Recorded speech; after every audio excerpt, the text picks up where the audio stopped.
Right, if anybody has any questions, please just feel free to raise your hand and ask questions as we go through. Go ahead, Lee. Yeah, and can I record? It says, I've never recorded on Zoom, but it says you have to give me permission to do it. Well, if you look in your upper left-hand corner of your screen, it is recording right now.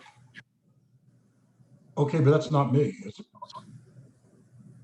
So That's me, and Lee, I'm sorry, but I've never No, neither have I.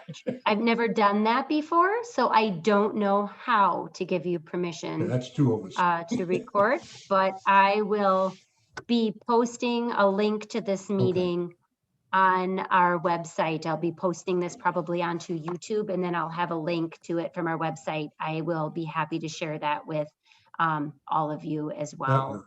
In fact, if I have probably most of your emails, but if I don't, you can feel free to include that in the chat, and then I will make sure I email that out to you as well. Thank you. Thank you.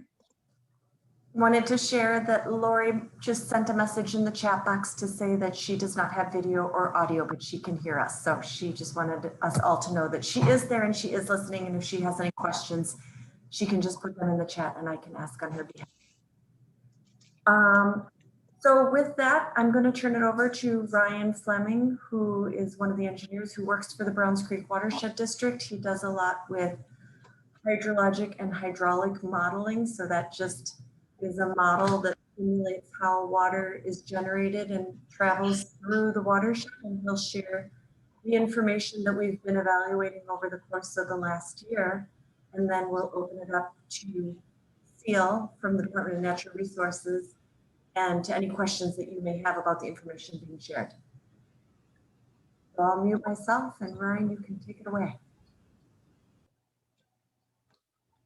Good evening.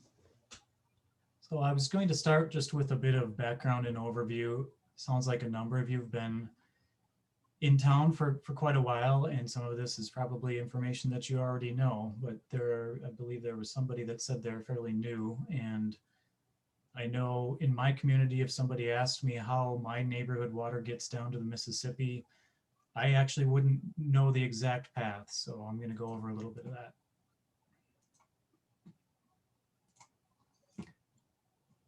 Can everybody see the map of Browns Creek outlined in yellow? Okay. So that is the entirety of Browns Creek, and you can see the blue line coming down. That is Browns Creek itself. And of course, our interest tonight is in this lower portion around Long Lake. And what's highlighted in yellow actually shows the entire drainage area of Long Lake. It's about 2,200 acres.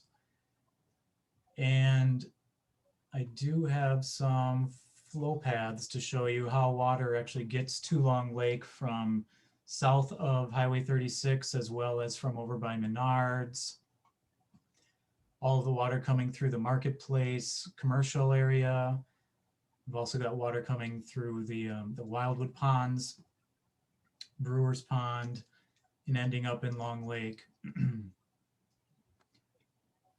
Also moving forward, where it outlets beneath County Road 12, it follows a tributary path all the way up to the Browns Creek Trail, or formerly the Zephyr Railroad, at which point it normally goes over into Lake McCusick, but during periods of high water, it spills over into Browns Creek itself.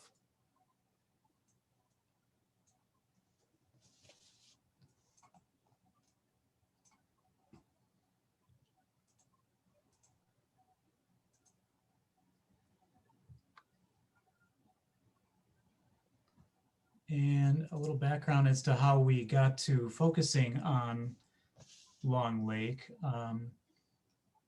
Browns Creek recently went through and reviewed and revised their rules for development, which we were looking at rates and flows and volumes and capacities in the system as part of that.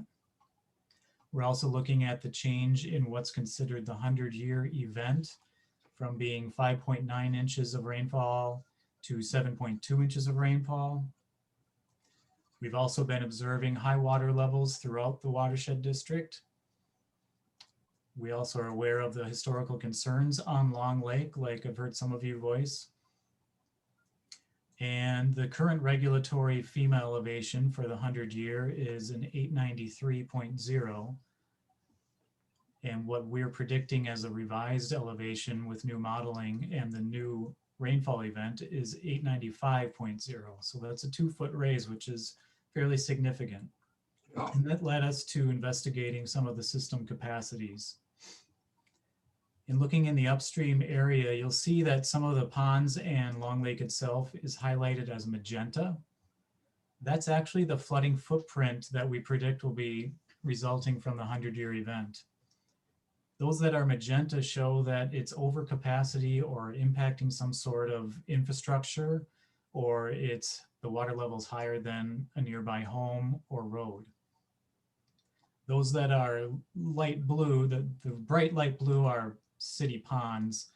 The light blue behind that is actually a footprint in which it's not exceeding the level of a house, but we have looked at all of that to try and find some extra capacity for floodwaters in the upstream area of Long Lake.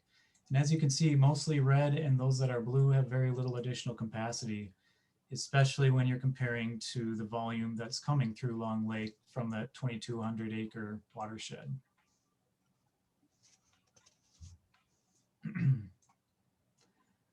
We also looked at some extreme scenarios of entirely cutting off some of the drainage areas, like south of 36, not actually considering what that diverted water would where it would go. However, what would the impact to Long Lake's water level be?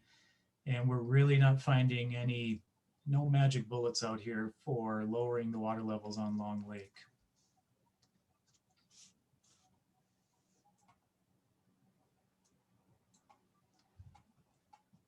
I'm going to switch over to a presentation, so I'm going to stop sharing my screen on this map here and get to my presentation. I hope I can do this without a hiccup.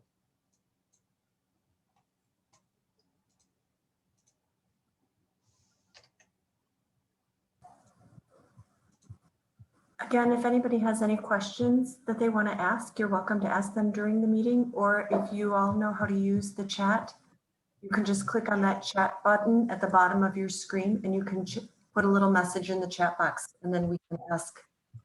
Ryan, excuse me, Ryan, can you explain how the new higher storm models came about?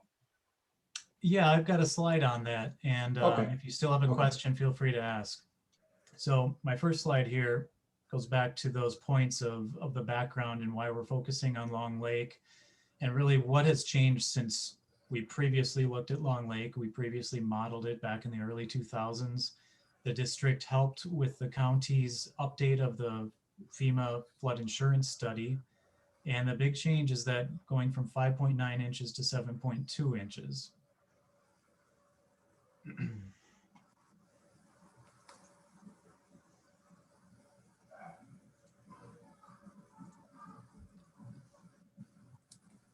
And just to give you an overview before I get into more information on that,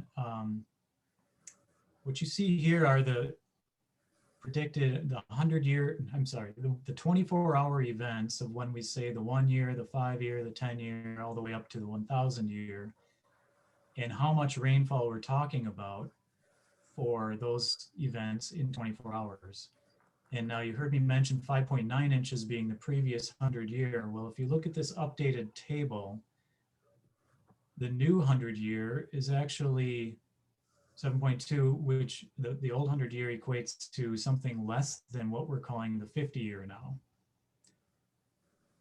That new 100 year and all these new rainfall depths takes into consideration precipitation patterns in depths up to 2011. When we were talking about 5.9 inches, I believe that took into consideration information up into the 70s. So we're looking at more recent information, but keep in mind, the last 10 years is not reflected in what we're calling the 100-year event.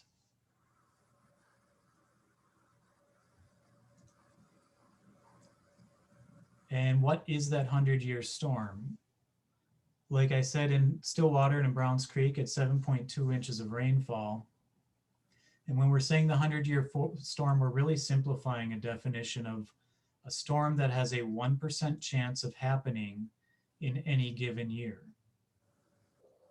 If any of you have tried your luck at gambling at a casino, you know that your chances are pretty low of actually being successful, but I know some people that are frequently successful, so they're beating the odds on that, just like that 1% storm can happen more than once every 100 years.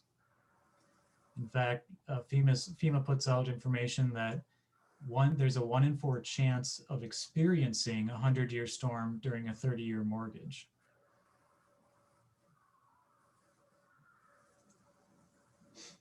And we talk about modeling this information to come up with the elevations. And what is that model? It's a computer model that takes into consideration the drainage size, like I said, the 2,200 acres, the slope of the various areas within that drainage area, the direction that water flows. It takes into consideration the soil and how much water can soak into the ground, the kinds of vegetation that might take that water up or slow it down, also evaporation, losses of water to that, the rainfall that we simulate within it. We also take into consideration storm sewer pipes and manholes, the hydraulics of ponds and channels, depressions that water might be stored in and not released from. And the computer solves complex mathematical flow and momentum equations to figure out how high does the elevation get and when does it do that.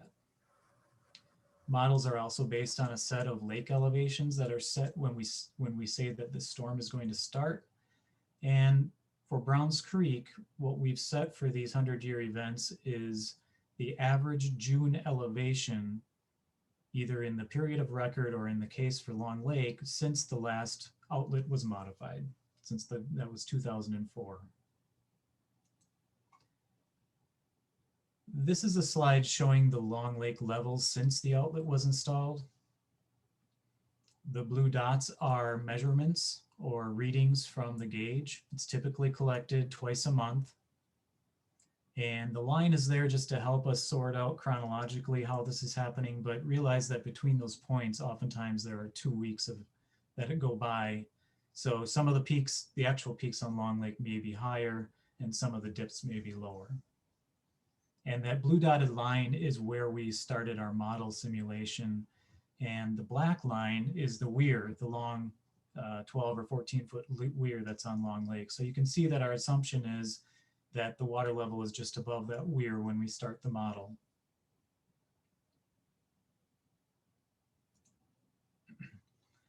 And a little more background on why we reached out to specific individuals.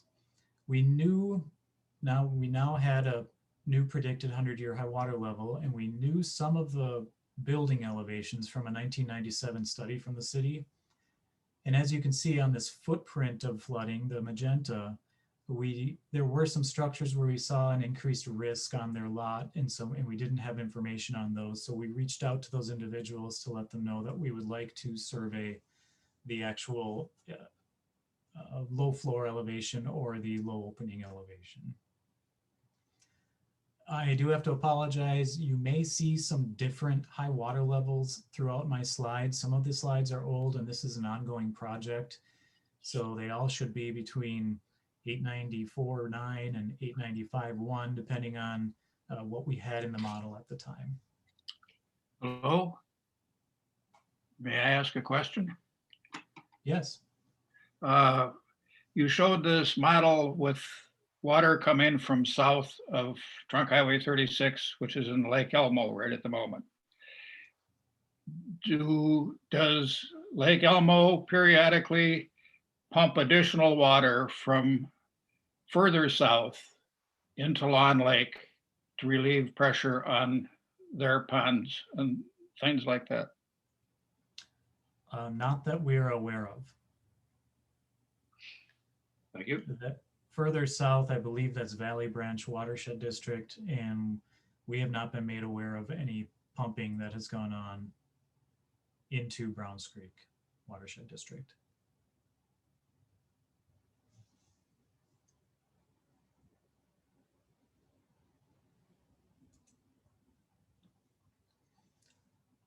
In summary, we have survey information on 44 homes.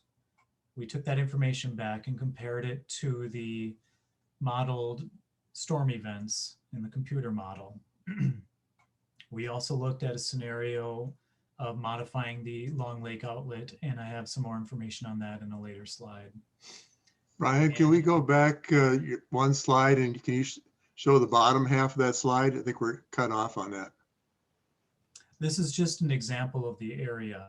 Okay, you don't have the bottom half as well? No, not on this slide. Okay.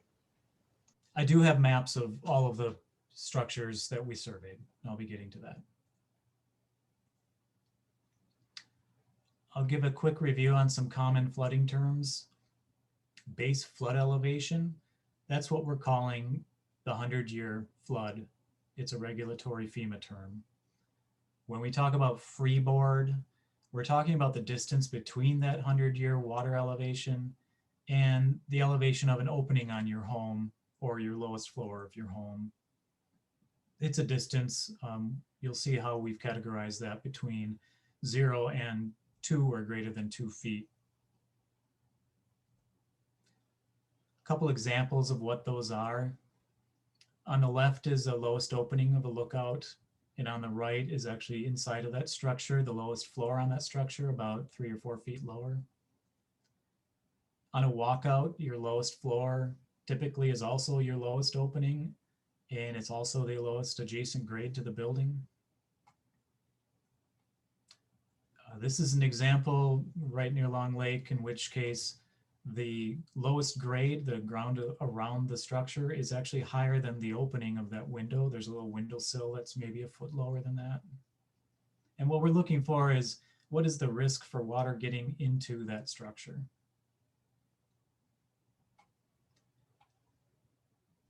Okay, so these maps are, there's a lot to unpack on these. And I'll be moving from north to south on the lake for what we've surveyed. And what you're looking at on this map, the semi-transparent blue is that 100-year high water level that we're now predicting with the new rainfall. The red outline on the lake is the FEMA, the current FEMA 100-year based on the 5.9 inches, the old 100-year event. And then each individual parcel that we surveyed, we've color coded. And on this example, you see green, orange, and red. Well, the green means that they have greater than 2 feet of freeboard, that distance between the water level and the opening on the structure. And then the orange would be 0 to 1 foot. And the red shows that there's actually no freeboard, in which case water would enter the structure for the 100-year event. You'll also see that we have some blue, some boxes on this slide. The boxes are the approximate location of the structure. And the dark blue or purple shows that that structure has a 100-year protection, meaning it would not be flooded, as predicted by our model. And a light blue would mean that it has 50-year protection, but anything over the 50-year, it may be flooded. And then the white box shows that it has 10-year protection, but anything greater than the 10-year event would enter the structure. And you'll also see a call out that we've identified flooding over the road for the 100-year event. And I have a couple of more slides on that later.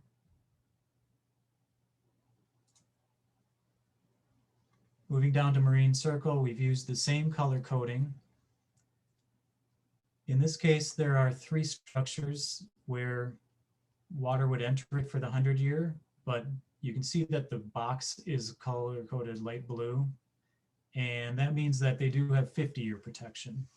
And that 50-year event is, from my memory here, 6.1 or 2 inches of rainfall in 24 hours. The orange lots or parcels show us that there is 0 to 1 foot of freeboard or elevation difference between the 100-year event and that structure. Brian, could I ask a question? This is Lee. You look at that, what is a holding pond on the south side of Marine Circle. And then you're showing that may well come up into those homes. That holding pond was actually created by the people that lived around that. It used to be a straight outflow into the lake. So there's actually a limiting pipe about that big around that lets the water out. So that might be one of the things that people want to consider. They're building a dam, if you will. It exists. And it was done because they wanted wildlife and stuff in it. So in our model does not have that level of detail. I don't believe we have that specific. We have the pond in there as storage, but I don't believe we have the pipe and the berm as a containing that pond in our model. yeah, and that is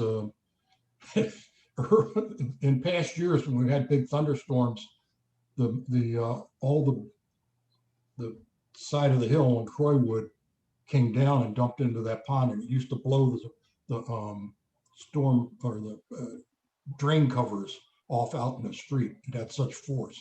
But there is a dam built across with a very small pipe, so you might want to get those elevations and think about it. Okay. Looking to the south end of the lake, we identified one structure that has less than 2 feet of freeboard, but greater than between 1 and 2 feet of freeboard. Otherwise, all structures we predict to have 100-year protection. Moving on to what we called Long Lake Villas. I understand it is Pondview townhomes. We did survey on each one of the patio slabs out there and identified that 2 of them are slightly lower than the others, and they would have water entering the structure for the 100-year event on that pond. All the other structures have less than 1 foot of freeboard.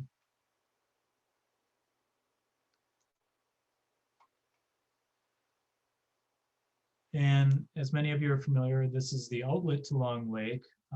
As I mentioned, we did look upstream for capacity, and there may be the question of what if we just put in a larger pipe? This control structure was installed in 2004. It is very high capacity, and it addressed several objectives at the time. At the time was the 5.9-inch event. However, the 100-year at the time didn't come across the road, in which case now the road is lower than what we're predicting the 100-year to be. So additional capacity here, suffice to say, we really need something more than just a larger pipe. Also, it's not just at that outlet. It is a system of wetlands downstream into Jackson Wildlife Management Area. There is the outlet at the Jackson Wildlife Management Area, and then the stream going on down toward the Browns Creek Trail that is fairly flat in this area. So all of those things function to control the water levels on this entire system.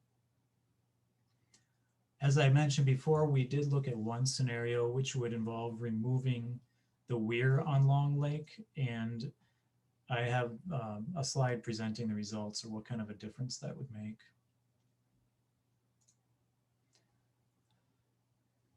So this slide shows you what we're predicting as the existing high water level and how many homes could be at risk given that.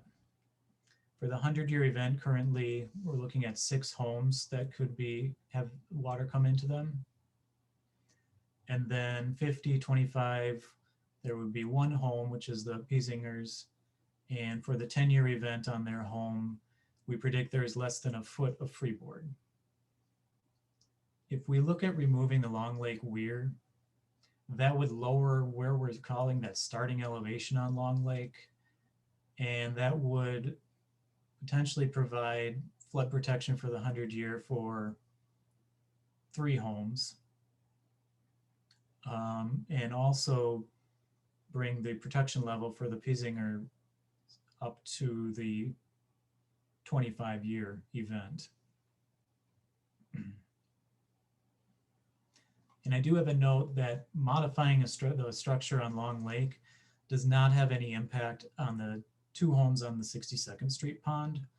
Those are controlled by the outlet structure on that pond, as well as the overflow. There's an overland flow that makes it to Long Lake.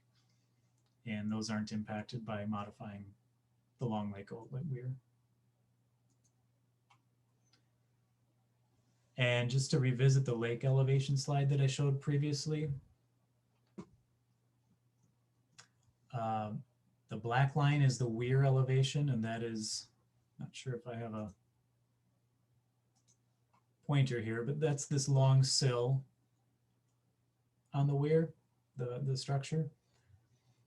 This red line elevation is that small notch in the weir.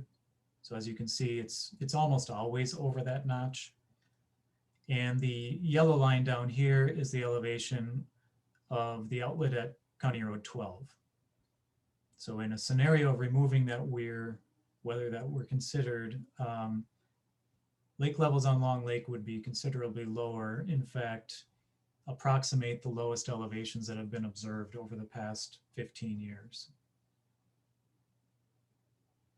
And we're not proposing that something like that is moving forward, but I know lots of people like the lake high, they don't like all the vegetation in it, or they like the lake a bit lower. So just to put this all in perspective of level of flood risk and what that means on a lake level standpoint. I'll go back to the road flooding that was identified. On Mid Oaks, it's predicted to be about 2.6 feet of flooding over the road. In general, 1/2 foot of flooding can be passed by a vehicle, but once you get up to 1 foot, you're talking about vehicles tend to float because they're fairly sealed underneath. So for the 100-year event, this road would be impassable by some vehicles. Moving to the south end of the lake, we identified 1.4 feet of flooding over the road. And that may impact one property. And on the north end of the lake, over 72nd Street, we're predicting about 1 foot of flooding. However, the communities on either side of that have ways to get in and out of their properties while avoiding this area.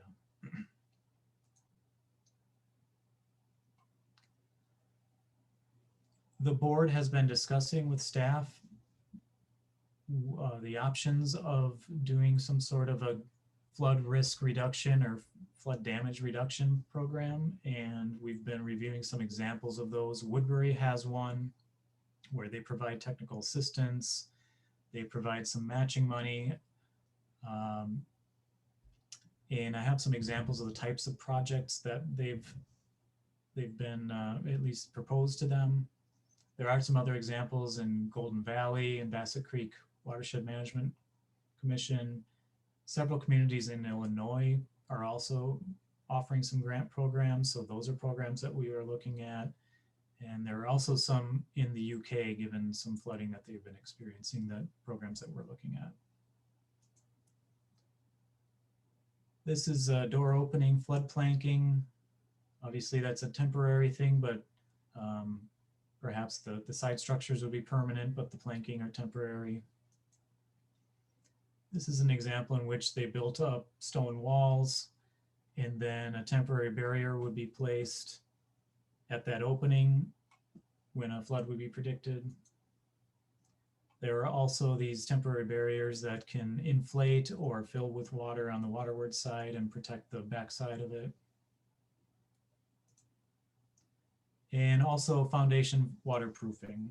Now, some of these things aren't going to eliminate the need for flood insurance if it were needed, but it certainly reduces the risk of damage inside of a structure. And if there aren't any questions, I'd be happy to turn this over to Steele to discuss FEMA and insurance and the remapping that's going on. I do have a question. Yeah, Okay. You show Menards and Goodwill and things like that are draining into Lawn Lake. When they were built, were additional ponding facilities put in place when those were constructed? yes. For instance, Goodwill, they have their own stormwater management facility before it goes into the Menards Pond. And then the Menards Pond goes across to the Cub Pond, Yes. and then to the lake. Okay, thank you.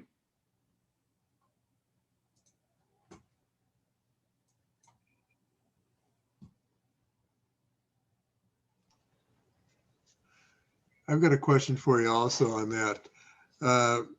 It looks to me like we have a very good opportunity right now to put holding ponds in where the hospital is going to be built eventually, and also across 36 where they're going to have some development of some townhouses and possibly some stores over there. Since right now that area is shown as draining into the area, if that area could be contained so that it doesn't have an immediate flow into the lake, would that bring us back to the old level of water coming into the lake for flooding?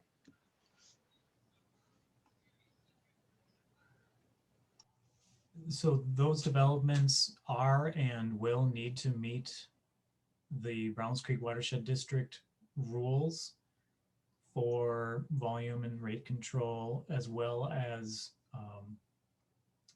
downstream impacts. So they will have their own stormwater management. But right now, it doesn't the model include any water running off of that property into the lake right away that maybe could be mitigated off into the long-term drainage? Ryan? We have a, I'm sorry, maybe you could re-articulate the analysis that was done where we did a really fictional analysis where we literally turned off, the entirety of the marketplace, or we turned off the entirety of the Menards drainage, or we turned off the entirety of that drainage that would ultimately come through by that hospital, site, future hospital site. And it really had very little impact ultimately on those 100-year high water levels. Obviously, we were trying to even just to completely shut them off, which obviously we don't have even, nearly that much storage even in those undeveloped areas, but just to see what would, if we pushed it all the way to that extreme and could completely turn off, entire drainage areas, how would that impact things? And it wasn't enough to not have this meeting here today still. So obviously, we still have some impacts with just the changing climate itself. So that maybe kind of answered a little bit more maybe of what you were getting at with those. I have a question. This is Sean. Oh, Aaron, this is Sean. Can ahead. you speak a little bit to what's happening as part of the Manning 36 interchange project and the water reuse that's going on? Yeah. So one of the cool things, and kind of in that same spirit that Dave Fabio was asking about, are there opportunities? And we're still, looking at those opportunities where we can get additional reductions. So as you all may well know, in the coming year, the Washington County and the Department of Transportation for Highway 36 and the intersection of 15, that intersection is going to be changed from an at-grade intersection to a on-off ramp system to improve safety. And there's a lot more impervious that is obviously going to be going in there in that corner. So we've been working now for a year and a half already in advance of that project with both Washington County and MnDOT. And we've brought in the private landowner of Applewood Golf Course as well. And we are getting well above and beyond, even better than what that system functions today, we are going to be having, the county and MnDOT is going to be storing the stormwater in 3 large stormwater basins that will all be interconnected. And that water will be available for, that will then be pumped to Applewood Golf Course for use as irrigation. And that's actually going to account for about 50% of their irrigation on the golf course. If everything is wet and nobody ever gets to use the water, there is still rate control that is still provided by those 3 ponds. So it is not, going to be, but when it is being functional, we are actually reducing the volume of water that's leaving that intersection significantly. And we're actually reducing something like an additional 38 pounds of phosphorus per year above what's already heading to Long Lake now. That won't be heading there because that water will be captured and be used, to grow golf course grass instead of growing algae in Long Lake. So a lot of really good benefits, multiple benefits, also less groundwater use, being used by the golf course as well to irrigate. So a lot of multi benefits. Your taxpayer dollars are going to be spent less on maintaining stormwater filtration systems that wouldn't have been as functional, both from the state and the county, into something that they're a little bit more known on how to maintain wet pond systems. So really kind of a win-win, and we get some improved safety in that intersection as well. So that is going to be starting construction here in the next year. And the watershed district's role in that is we're taking the lead on the portion of the project that brings that pipe from that intersection to Applewood Golf Course and the pump itself, and have entered into an agreement with the golf course long-term in that way. So we're still looking for opportunities. We've already had some conversations with some of the hospital folks. They're still quite a ways off from their designs, and but they sound really interested in going above and beyond. And even what they've been doing to improve their stormwater management on their existing hospital site and efficiencies there, reductions in irrigation use and a number of different things, they're really interested. So we have, we're hopeful that we'll keep making those incremental improvements where we can, but, there's still, as of this very moment, we just want you to be aware of what that flood risk is right now. So I have a question.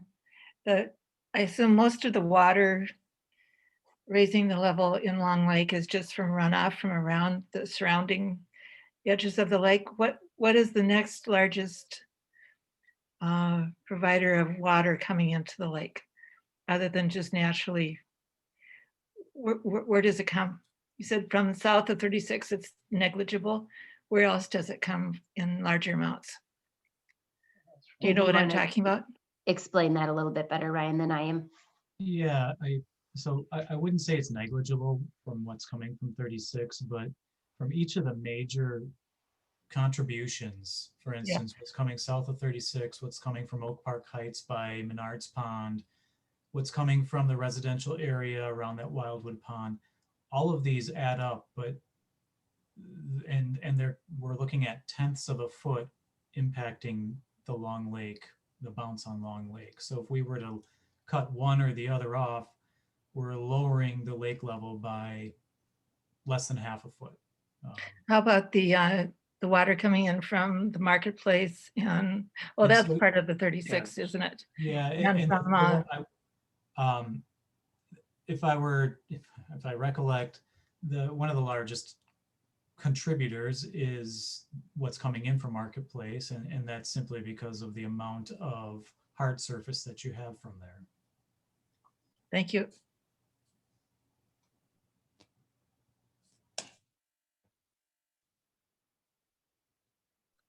Thank you. With that, should we turn it over to CO Strauss from Minnesota Department of Natural Resources?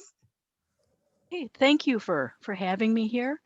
I'm going to talk a little bit about what the current FEMA maps show for the floodplain, and a little bit about flood insurance and the mapping process for updating maps. And I'm going to go ahead and share my screen here. Let's see. We'll go here.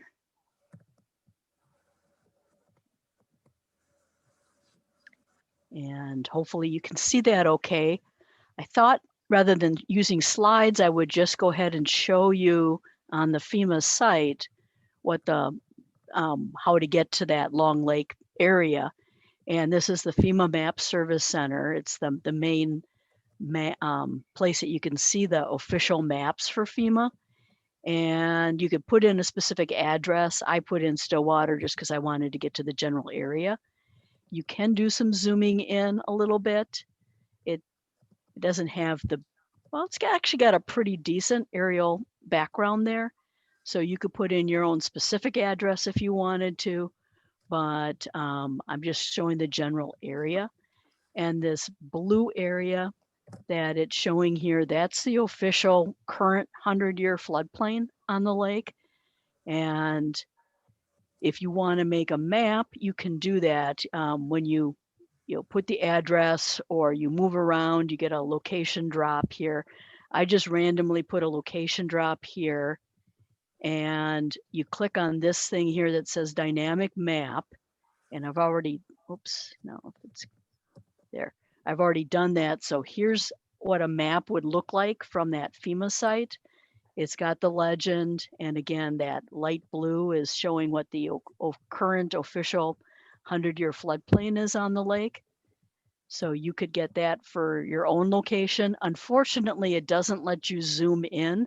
When you print this official map, it only is at one scale. But if you wanted to zoom in and look at your property on this screen, you can do that. And if you wanted to do a screen print from this site, you could do that. So then the other thing that you may or may not be aware of is there's a nice site called Mintopo, Minnesota Topography, and this is a public site. You could search MNTOPO, and one of the top searches should be this. And this is kind of nice because it shows you the elevation contours in case you probably know what the levels are around your homes, but this gives you a little bit more data showing you those elevations. So as Ryan's talking about some of those elevations, you can see how that is on your home. And you can even go to a little point thing here in this graph and click around and see what the lowest ground is next to the buildings and see how that compares. This is not as good as a survey, but if you'd like to look around things a little bit yourself on your property, that's a nice site. So the back again here, this is what's currently regulated. So right now, any new buildings that are being built in the area within the floodplain or actually within 1,000 feet in the shoreland district, they're supposed to, any new buildings are supposed to be meeting minimum elevations. And that means that the lowest floor of the building is required to be at least a foot above the flood elevation. And the city and Browns Creek may have higher standards, but the state minimum is new buildings are built so that lowest floor, not the lowest opening, but the lowest floor, so including basements or crawl spaces, have to be at least a foot above that flood elevation. So the older buildings that were built before we had the regulations, that's where we run into the issues that you're seeing there, that you could have more problems with the basement flooding and the lower buildings there. In terms of, and I'm going to bring up my slides here. Where'd they go? Let's see, I thought I had them here. Weird. Okay, let's try again. Long Lake. Oh, there it is. So I'm going to go into the slide presentation here. So this is an example of, again, one of those FEMA maps that would have been done at that site I was just showing you. And you can see that edge of the floodplain. And for those areas in that light blue, like on Long Lake, that's considered the high flood risk area. That's the that 100-year. And buildings that are in that blue area or even touching that blue area, if they have a federally backed loan, most mortgages, most loans where the building is the collateral for the loan, most of those are federally backed in some way. And so then the lender must require the person getting the loan to purchase flood insurance. And the people who are in like the 500 year, the medium risk area or not currently mapped, they can choose to buy flood insurance, but it's not mandatory for people to buy flood insurance. And then in terms of flood insurance costs, it's really broken into that medium, that kind of 500-year area and the low risk areas. The most of those policies are going to be what's called a preferred risk policy. And the preferred risk policy, again, anybody who's in that kind of medium risk and the lower risk areas, usually it's their choice to buy that policy. They can choose the amount of coverage that they want. If they want to get 100,000 in their building coverage or the maximum of 250,000 building coverage, they can do that. That's got more flat rates that you can get as low as 20,000 for the building packaged with 8,000 for contents. Once you add all the fees, it's about $200 a year. The maximum of 250,000 building, 100,000 contents with all the other fees is about $600 a year. So you can choose the amount of coverage you want depending on your situation. Could I ask a question on that point? Sure. This is Lee. Yeah, I just went through this last year and did purchase flood insurance. Okay. The one thing that people should be aware of and make sure they confirm with FEMA is if you have a walkout, it's actually considered a basement, and the amount of coverage you get for a basement is not like the rest of the structure. So, and that's a very good point there, Lee. Is basement coverage is limited, although they should not be calling a walkout a basement. Basement's only below grade, below ground. So if they're calling a true walkout where one full side is at grade, they're giving you bad information on that part. But who do I argue with? Probably your insurance agent needs to make sure they're rating it correctly, because it's only considered a basement or enclosure if it's below ground. They might be considering it an enclosure and giving you a better rate if you're low in the floodplain, but normally they shouldn't be calling it basement if it's a walkout basement. Wow. But the coverage is limited in basements. The building coverage, they'll cover if you have foundation problems and things like that, but they won't cover like your furniture and clothes and those kinds of things in a basement. In a basement, they cover the furnace, the water heater, freezer with food, washer, dryer, but none of your other stuff. And they don't cover like drywall replacement or paneling replacement, carpeting, those kinds of things. So it's a very good point that is more limited if it's a basement. Let's see.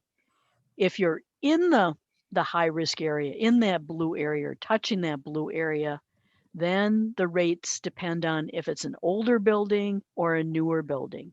An older building before the first map in the area, or if it was built after the first map in the area. And the idea is that if it was built after the first map, it should have been built with the lowest elevation at the proper elevation.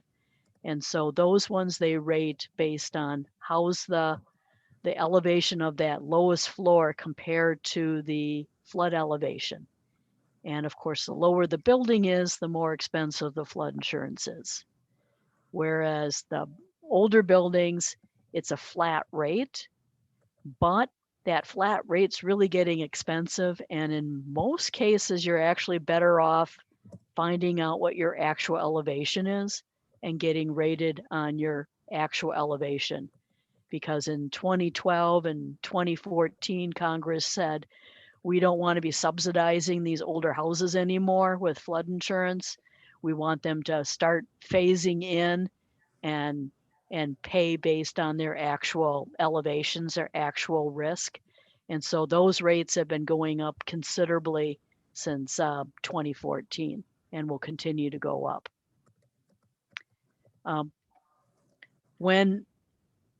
And that's what this is talking about. Those pre-firm rates are going up between 18 and 25% a year. Second homes and businesses are going up even faster.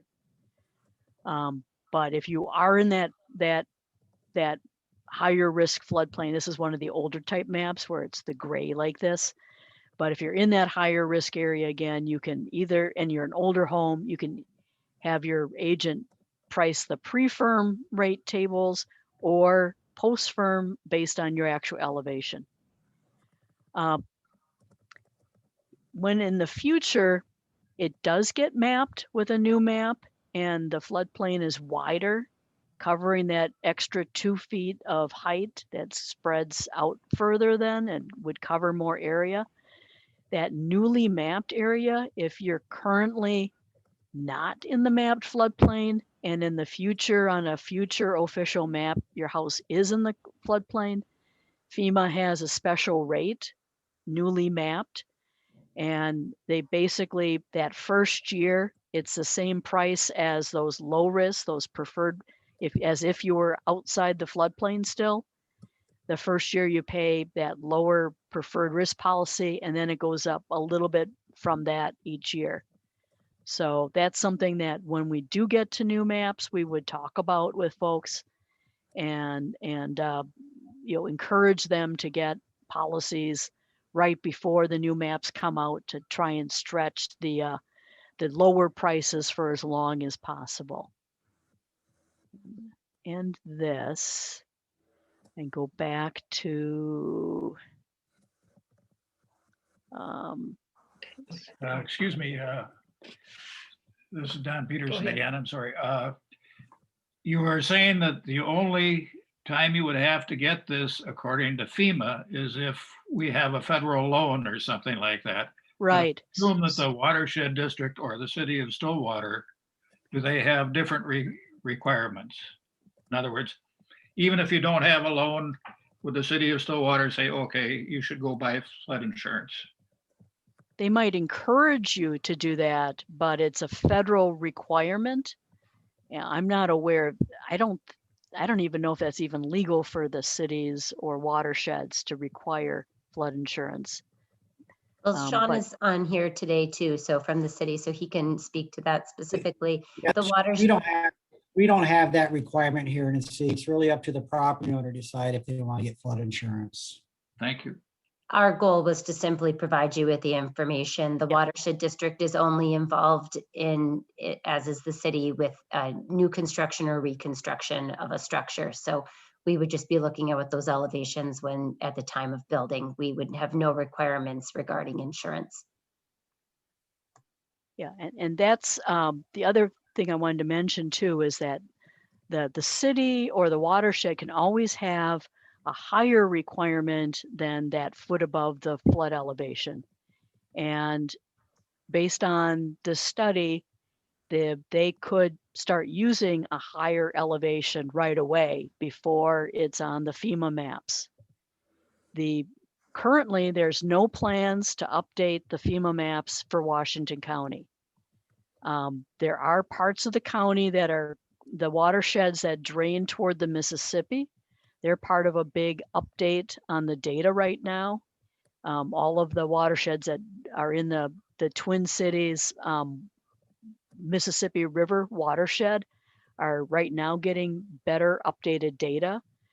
We don't have funding right now for that to become part of any of the official maps, but we're expecting in the next few years that Ramsey County would probably be the first, and Washington County and Hennepin and Anoka would get updated maps with that better data that we're getting in the Mississippi River watersheds. But when they're updating the Washington County map, they would say, hey, the rest of the county, do you guys have better data? Do you have updated data that we should be using when we're updating these official maps? So, Neil, can I? Bob, Go ahead. yes,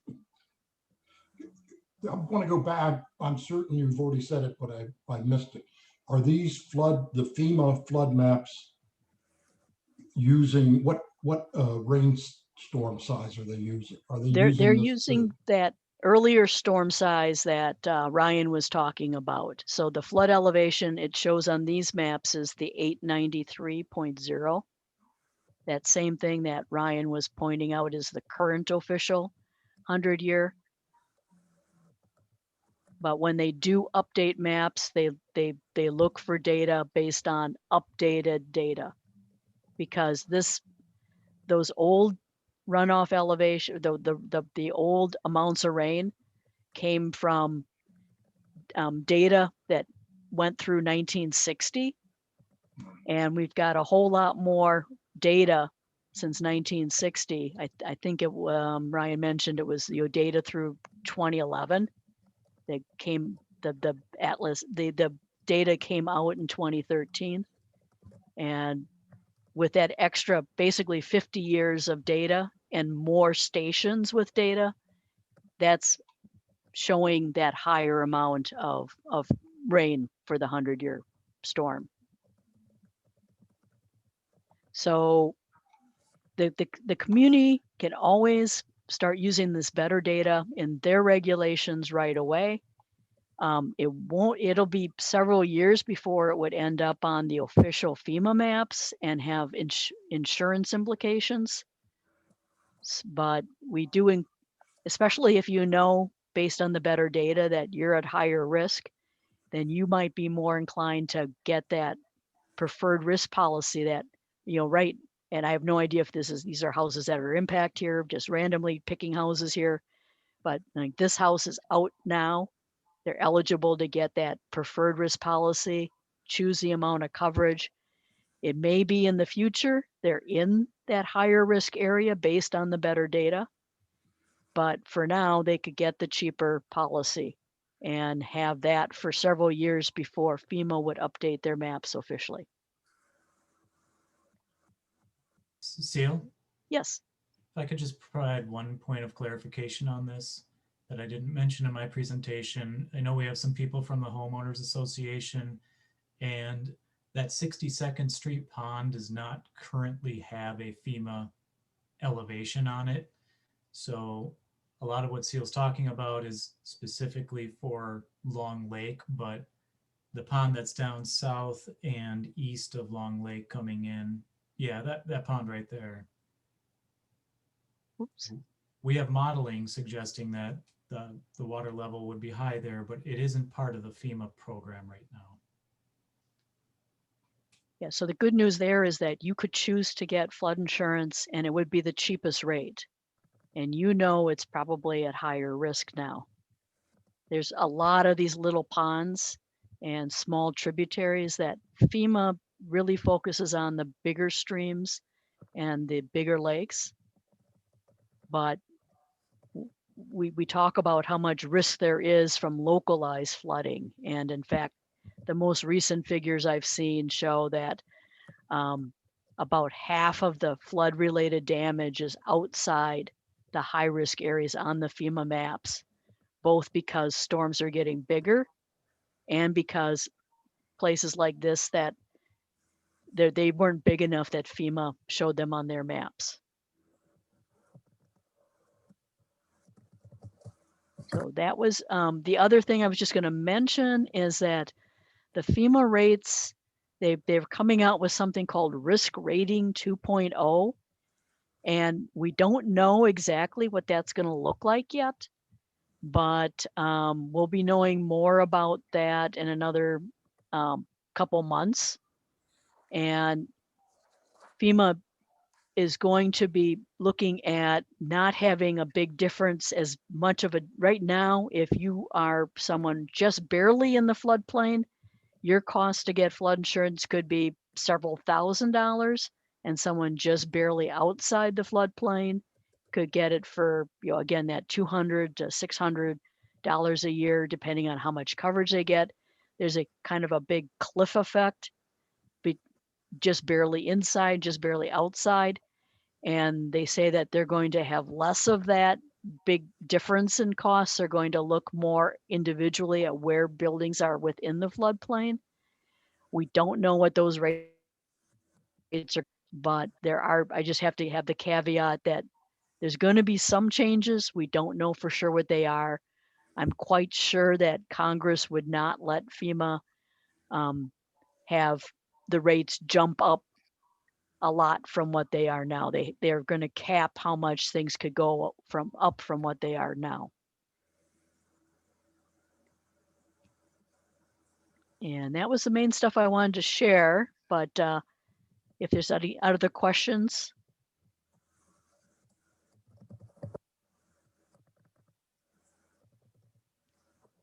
Okay. And if questions come up later, the staff can always forward them to me. Thank you. So that brings us to Cameron Blake, just showing us maybe a few other resources. Seal showed us the FEMA floodplain website, as well as the MinTopo website. And Cameron has a couple other resources that homeowners might be interested in to take a look at some additional information that would be available to you. Yeah, hi everyone. I'm going to share my browser screen here so I can show you these websites. I'll also put the links in the chat for you to be able to find. All right, can you see my browser?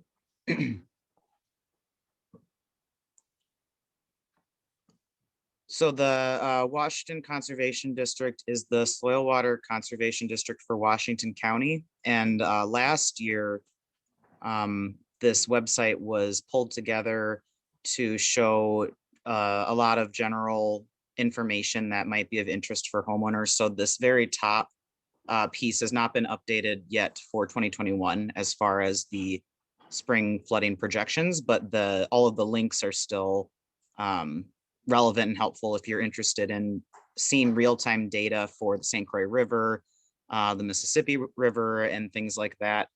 And then as we scroll down, if you can see, there's also some more resources on some of the topics that may be of interest to you. Flood insurance, which you just went over, a little bit more information about county emergency response to flooding, some good info for if you have a septic system, a well. These are some great resources just to, if you want to click around and learn some more about how to prepare or what to know. And then yeah, some tips on basements and not so much the property, but if your yard gets flooded frequently, kind of some tips on that, and then some more for the agricultural area. So that was this is a great, just a broad website. And then the other one that I wanted to show is a little bit newer to me, but it's a pretty cool website as well. So it's called Flood Factor. And this you can, when it loads, you can plug in your home address, and I'm going to use the Stillwater City Hall as an example, and it'll pull it up for you.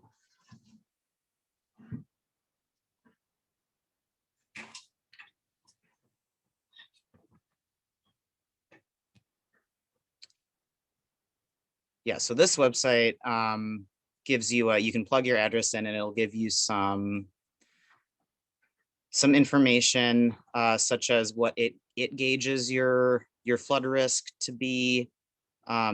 If this map will load, you can see it kind of color codes other properties around the one that you type in as far as what their flood risk is. Yeah, likelihood of flooding. I'm not positive where this data is pulled from, but here it is, this guy here. So you can see for downtown Stillwater, because of the St. Croix, you can see kind of this increased flooding risk in any lower elevations Here's some more info on what kind of flooding damage you can expect based on your property in the basement and stuff. And then here's another nice map showing the area around downtown Stillwater. You can see the purple shading is the lower elevations, which are higher flood risk. And then even some precipitation data, which is nice if you haven't caught any of the state of Minnesota's presentations about some climate information that we have, but it even has it for the county or the country, it looks like. Yeah, and that was so a lot of information that you can scroll through, but that was what I had to share were those two websites. So I'm going to stop sharing.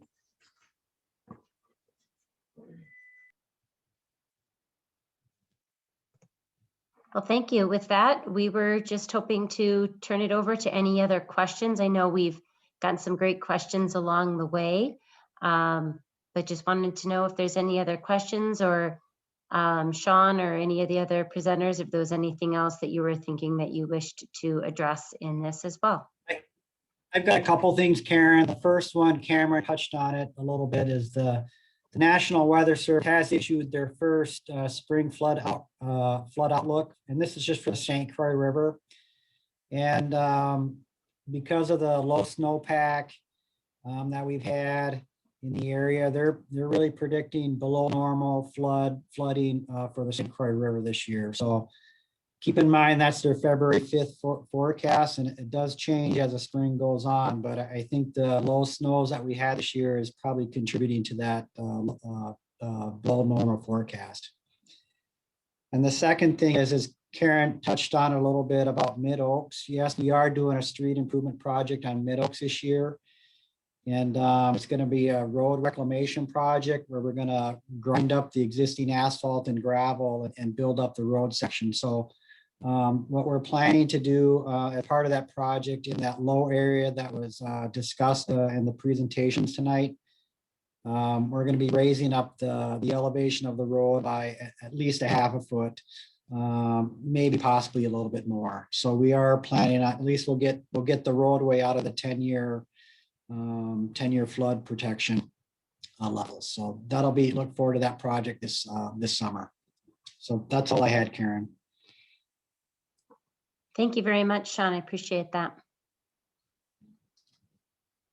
Any other questions that anyone else has? Hi, this is Becky Pazinger, and I'm wondering, the removal of the weir sounds like a pretty good first step in addressing this new 100-year flood elevation, but really, realistically, what would the possibility of that happening, or what would be how would that even happen? Could we get that to happen?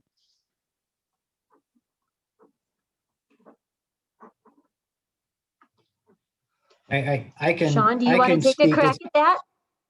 I mean, it's got to be a balance, you know. I mean, it's been that way for a number of years. The people on the west side of the lake, they want higher lake level, and the people on the east side, they want a lower lake level. So what's that balance? And that's something that's got to be discussed down the road. And it's going to take approval from the DNR too, I would think, to raise or even lower any lake level. So they would be part of discussion as well. Okay.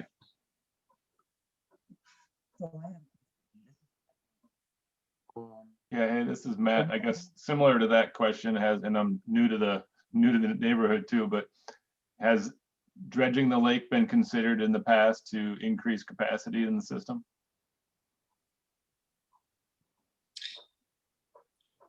You know, you talk about increasing the capacity, you're just increasing the wet storage to a certain point.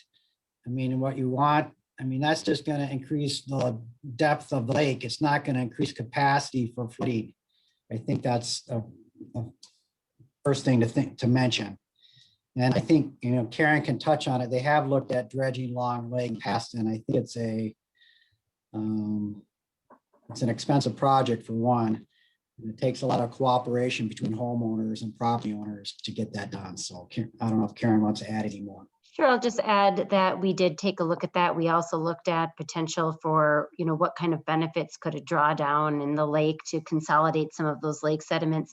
The real benefit to dredging is actually more about creating depth in the lake. And at that point in time that this was looked at almost 20 years ago, it was really more about a few boating contingencies on, folks that had some boats on the lake that were looking for some increased depth. The deeper part of the lake, all the way to the north, is about 20 feet deep, 15 to 20 feet deep. And, the lobe furthest to the south on average is, on some of those lower water years that we were having anyway, is closer to 3 to 4 feet deep on average. Middle lobe, being a little bit deeper, maybe around that 5 to 6 feet. So that deeper lobe. So it was really about, could there be some increased depth in the south? And it's really cost prohibitive and would have almost no impact from a flood potential. Once that level is full, it's full, right? It just adds that volume the very first time that you dredge. And then once it fills up, it's just a bathtub. So depending on if you have a pool that's full or a bathtub that's full, once it rains, it's still going to spill out. So you're not creating more capacity at that point. I think the other thing we need to be concerned about is, Lee can probably speak to it more than anybody else, is we've had a history over the last 20, 30 years of beavers blocking off the channel leaving the lake. If we're going to be running a higher range that's going to be a little more dangerous to a couple of houses, we may need more city help in making sure that channel stays open at all times and is inspected.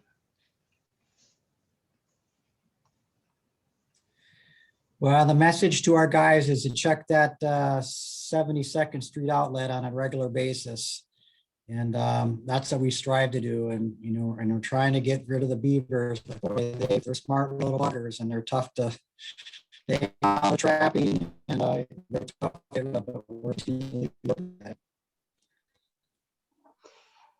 I know the city is certainly trying to keep up on that. And there's some areas of other areas in Browns Creek where they're very industrious. So all of you as residents, if you are seeing things like water levels responding in a way that you aren't expecting, although the city is certainly doing their best to inspect on a regular basis, you're all the local experts and see that response, every day out your window. So if there's things that you see that are not responding in a way that you would have expected, a phone call to find out the last time that's been inspected, or a poke to make sure that happens. If you're having high water levels, that probably means Sean and the rest of the staff is pretty busy inspecting for other flood areas, and the Watershed District can help in that regard too, to go check out and see what we see too. So please let us know what you see out there.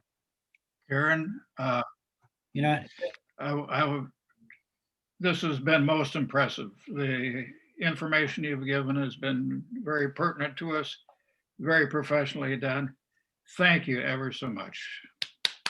Thank you. Thanks for all of you for coming tonight. And, the first step in all of this is just wanting to make you all aware of what we know and what's changing in our climate, right? And what we're saying is we're looking at the most recent data, and even that data is data that's through 2011. We've had a really wet last few years. The good news is you've all stayed dry over the last 10 years. So that's good. But we do want you just to be aware of that increased risk as well. So maybe before I lose all of you here tonight, I'm going to see if I remember. Can you see if I hit launch polling? There is going to be there's 4 questions that I have in front of you. Did it work? It's my first polling thing I've ever done. So there's going to be 4 questions that are here. The first one is, Browns Creek Board is considering the development of that flood risk management grant program, and just wanting to gauge whether or not that's even anything that any of you would be interested in. And I think you just select your answer, and I can see if you have. Yes. What do we do here? I think you just click the one that you like the answer for.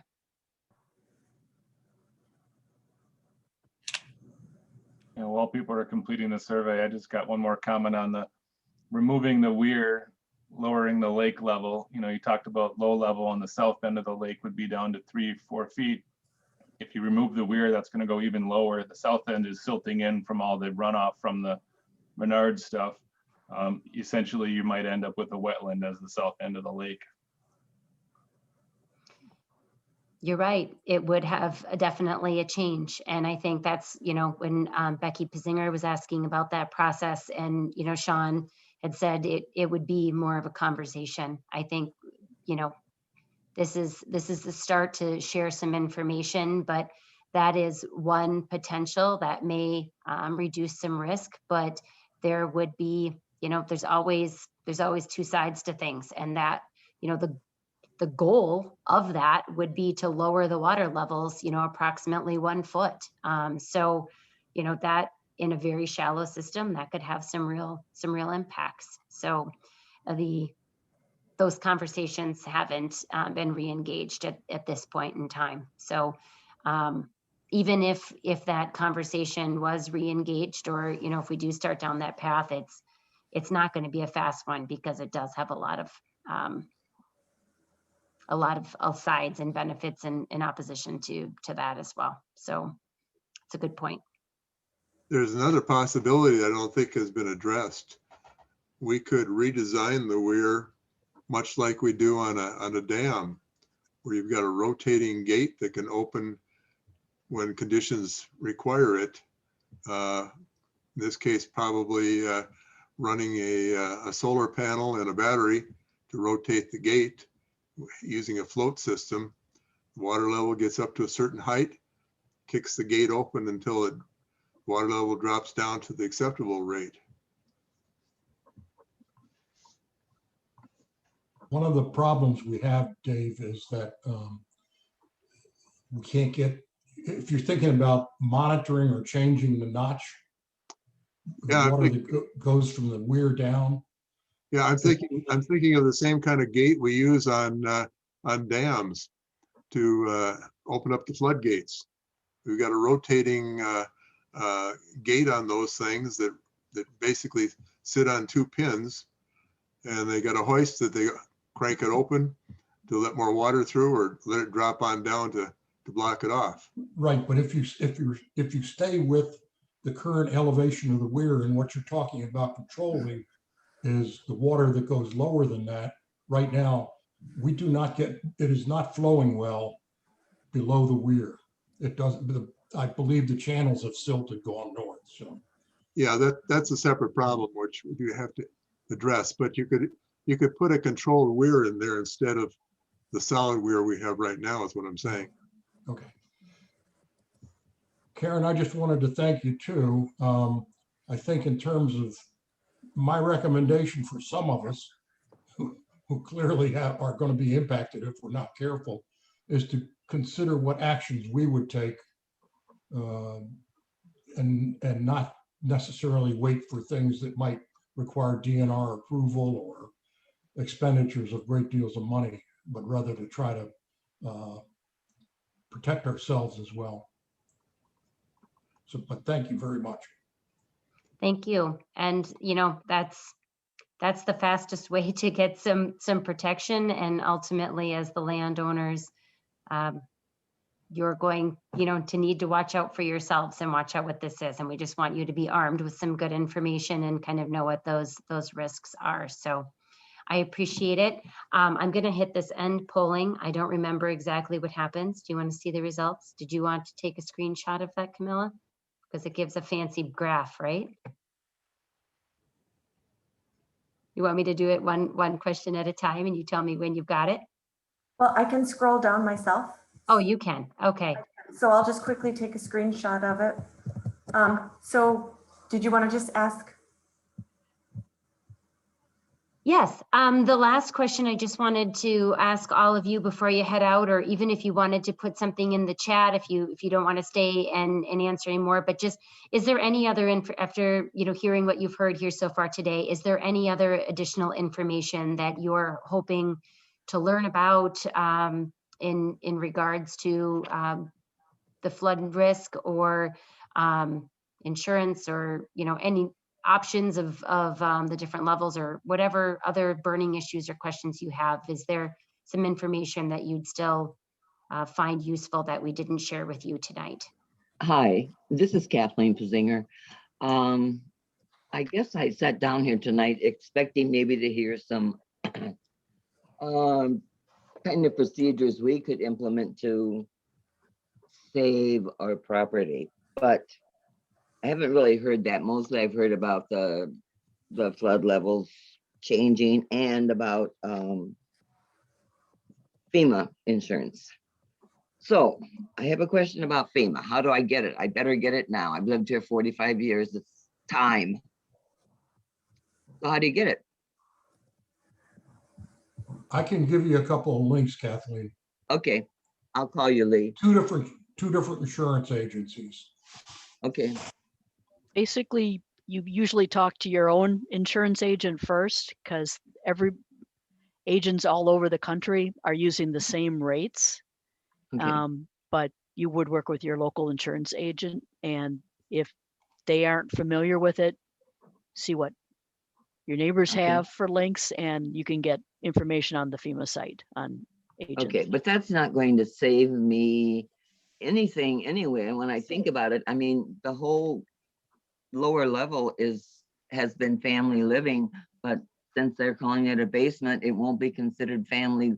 I mean, all the children have their bedrooms there. So Yeah, so it is limited in those below grade areas, those basement areas. So Mhm. you might want to just consider getting the coverage for the building in case you have foundation or more serious impacts. But then again, the most common things flooded in a basement are the furnace, the water Mhm. heater, and those are covered. Aaron, I want to thank you for doing this, but the other thing, I think most of us probably still feel the same way we did 20 years ago, that even if we're sitting high and dry, it's the person with the lowest house that we need to protect. And if it causes us some inconvenience, that's the person we need to protect.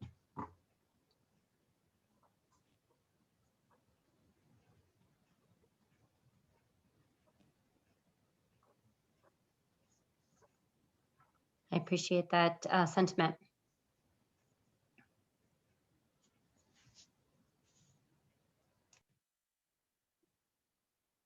Anything else? Otherwise, thank you all so much. I will be figuring out how to post this recording onto our website as well, so you can go back and take a look at what it was that we just said. But the full report that has many of the same graphics that Ryan shared tonight are also available on our website. And that's just the initials for Browns Creek Watershed District, which is bcwd.org for organization. And right now it's just front and center on our website. So you can click to that too and refresh and sort of see where those areas are as well. But if you have any other questions that you think of while you're thinking about this, while you brush your teeth tomorrow morning or whenever those moments strike you, please feel free to reach out both by my cell phone. I am still working remotely, as are many folks, but my cell phone is my best number, or via email as well, as I will get back to you as soon as I can as well. So thank you all and have a wonderful rest of your evening. Thank you. Thank you. Thank you.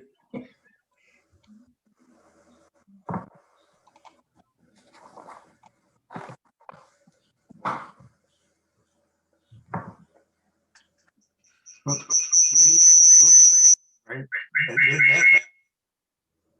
Gotta turn that off. How did I did that? There should just be a red end button or leave. I think it's one or the other. Did you find it? Otherwise I can end it for everyone. Are you all right? Ah, they figured it out. Were you able to get those? I just wanted to make sure I didn't leave before I did, because I think I can show them again otherwise. Karen, I do have them, and I have a summary of the meeting, so I'll just send that to you and Cameron right now, and you can just look at my notes.